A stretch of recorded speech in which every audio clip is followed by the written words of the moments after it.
Hello, and welcome to the Lever Report, a weekly video newsletter for human-centric leaders to navigate the week ahead. I'm Drew Fortin, here with your latest update for the week starting Monday, June 23rd, 2025. The markets remain shaky. Andy Jassy gets real about AI at Amazon. Microsoft's new work trend index shows work-life lines are fading. McKinsey reveals emerging org designs to meet the moment, and how AI changes HR for good. Here's the news to start your week.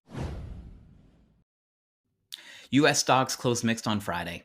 The Dow Jones Industrial Average saw a slight gain, while the S&P 500 and Nasdaq Composite both slipped, with all three major averages largely unchanged for the shortened holiday trading week. Investors weighed various developments.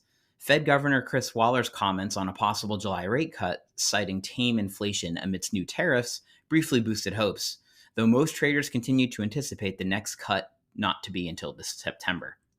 President Trump's deferred decision on the U.S. strike in Iran came to a head on Saturday night when the U.S. struck Iranian nuclear sites, putting the world on edge as we await Iran's response. These market signals underscore the importance of agility and a well-designed operating model to navigate the ongoing volatility. The shifts in global trade policy, geopolitical tensions, and monetary policy directly impact resource allocation and strategic planning. HR and talent leaders must consider how their organizational design supports rapid adaptation to market changes and unexpected developments. This means focusing on building flexible teams, investing in upskilling for technological shifts like AI and automation, and ensuring clear communication channels for swift decision-making. By embracing an evolving operating model that prioritizes clarity, speed, skills, and commitment, businesses can not only weather the market fluctuations, but also find opportunities for growth and maintain a competitive edge. Last Tuesday, Amazon CEO Andy Jassy shared a message with Amazon's workforce called Some Thoughts on Generative AI. It highlighted the profound impact AI is having across the company. Jassy emphasizes that generative AI is a, quote, once-in-a-lifetime technology, fundamentally changing what's possible for both customers and businesses. From enhancing Alexa Plus to powering AI shopping assistants and improving internal operations like fulfillment and customer service, Amazon is making significant strides in integrating AI. This widespread adoption underscores the belief that AI will enable businesses to operate with unprecedented efficiency and innovation. And I couldn't agree more with Jassy's message and applaud his pragmatism in a time where mentioning the obvious is taboo. AI will undoubtedly provide scale and reduce the need for certain types of human labor. And while that's true, AI will also enable exponentially more companies to flourish. As Jassy states, and I quote, agents will allow us to start almost everything from a more advanced starting point. We'll be able to focus less on rote work and more on strategic thinking about how to improve customer experiences and invent new ones. Agents will be teammates that we can call on at various stages of our work, and that will get wiser and more helpful with more experience, end quote. This shift means we should prepare our teams not for job elimination, but for a future where strategic thinking, innovation, and partnership with AI agents becomes paramount, ultimately leading to a greater impact and more exciting work. The future is many more companies, but with fewer and more expert employees per company than we're used to today. And that's a reality we have to get used to. The latest Work Trend Index special report from Microsoft's Work Lab, published last week, coined a new term to explain the current state of work: the infinite workday.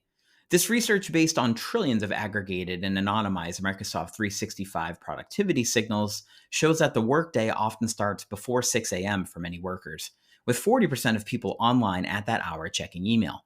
The average worker receives 117 emails daily and 153 team messages, with employees interrupted every 2 minutes by a meeting, email, or message during core work hours.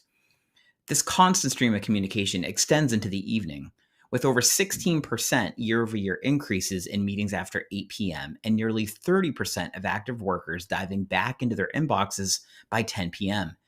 Even weekends are fair game, as nearly 20% of employees are checking email before noon on Saturdays and Sundays. This data highlights the critical issue of the blurring lines between work and life. And I don't think it's necessarily a bad thing, but a call to look at things differently. Instead of a strict work-life balance, we should consider work-life integration. Those who genuinely enjoy their work and find it energizing, aligned with their talents, can more easily integrate more work into their lives. And while this isn't an excuse for overworking employees, there's no single standard for a work model for all businesses. Startups often thrive with teams relentlessly pursuing ambitious goals, while large enterprises naturally operate in a more sustainable, even keeled mode. It's critical for employers to be transparent about the culture that aligns with their strategy, and equally crucial for employees to understand their aspirations, preferred work style, and goals, so they can find work that genuinely integrates best with their lives. McKinsey and Company published new research last week called How to Create an Effective Operating Model.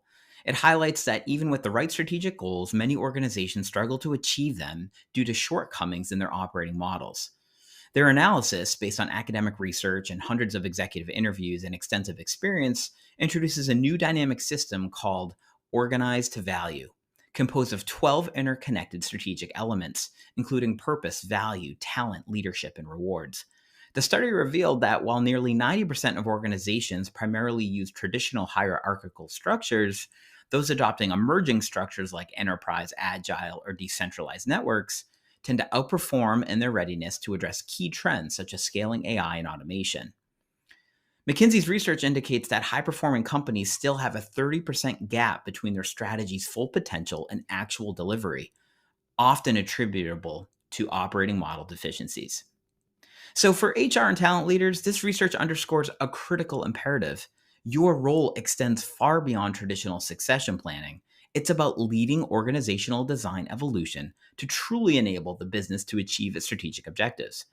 While traditional structures still dominate, the future-ready organization will leverage dynamic operating models that integrate technology, foster agility, and optimize talent across all strategic dimensions. HR has the opportunity to lead the shift from static cultures and structures to dynamic systems, ensuring that talent strategies, reward systems, and leadership behaviors are intentionally designed to support speed, clarity, skills, and commitment. This means proactively evaluating how your organizational fingerprint aligns with strategic goals, and making intentional design choices to bridge the strategy to performance gap, which will ultimately drive competitive advantage.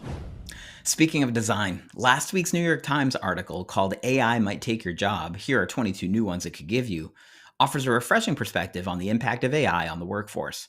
Journalist Robert Capps, the former editorial director of Wired, argued that while AI will undoubtedly disrupt existing roles, it will also create a plethora of new opportunities where human skills are more essential than ever. Capps highlights 3 areas where humans will be indispensable: trust, integration, and taste. This includes roles like AI auditors and AI translators for building trust in AI systems, AI integrators for effectively implementing AI within businesses, and roles where human taste or creative direction become paramount. The World Economic Forum's 2025 Future of Jobs report, cited in the article, projects that while 9 million jobs may be displaced by AI, 11 million new jobs will also emerge by 2030. This reporting underscores a critical shift from focusing solely on AI's potential for job displacement to embracing its capacity for job creation.